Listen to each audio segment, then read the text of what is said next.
quero um desafio com você agora. Quero que você conecta nas suas lembranças de infância, como eu vou fazer agora para você. Vamos lá? Bora lá? Pessoal, olha aqui. Eu tenho aqui um copo de leite e... Que isso? Que isso?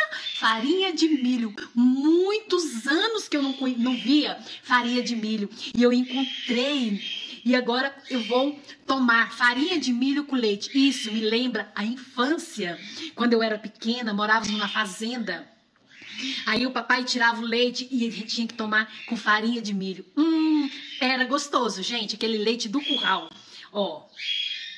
Que delícia. E você? O que te lembra a sua infância? O que tem gostinho de infância?